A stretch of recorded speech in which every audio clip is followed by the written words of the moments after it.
Κοίταξε την πως σερβίρει πιο λευκή κι απ' την ποδιά της πως κρατάει ψηλά το δίσκο και την αξιοπρέπειά της.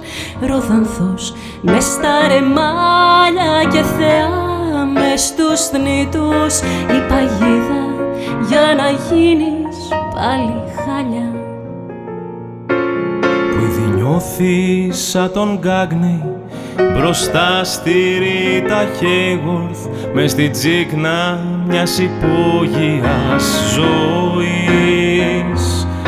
Διερωτάσαι αν είναι μόνη, αν φοβάται, αν θυμώνει. Θα σου δώσει κάποιο σήμα, μείνε κι άλλο και θα δει. Σε ρωτάει, θα πιείτε κάτι και τα ακούς σαν να είναι πείμα, λες δεν ξέρω.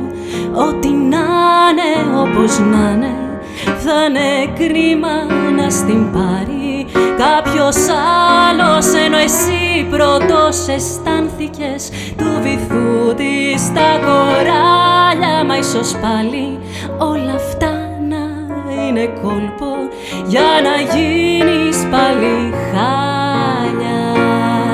Μα κι αυτή έχει έναν τρόπο να σου αδειάζει το τασάκι σου, γελώντας με ένα αστείο που ποτέ δεν θα της πεις. Και θες να φύγεις μα είσαι λιώμα και στο σπίτι σου είναι ακόμα αυτό το πέλαγος συντρίμια της χαμένης σου ζωής.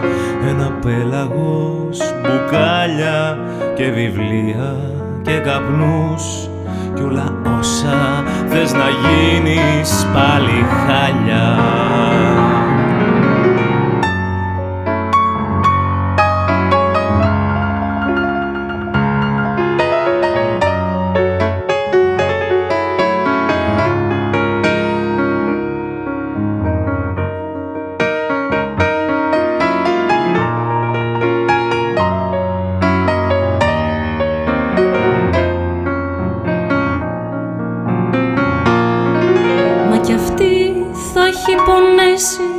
Κάποιος τύπος θα είναι στη μέση απ' αυτούς στα γυμναστήρια, στις έβγας τα πρατήρια, που θα την ήθελε πιο χάρτινη και πιο ξανθιά και πιο γυμνή. Και βέβαια ποτέ δεν θα της είπε σ' αγαπώ, απλώς θα βρήκε κάποια άλλη από μια άλλη γειτονιά και θα την άφησαν στα μαύρα της τα χάλια.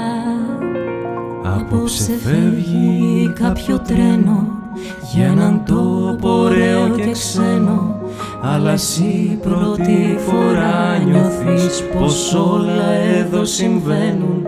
Χριστός γεννάται σε ένα μήνα κι ό,τι εύχεσαι ξεκίνα. Όλα θα είναι πάντα μαύρα, μα θα κρύβουν μια φωτιά.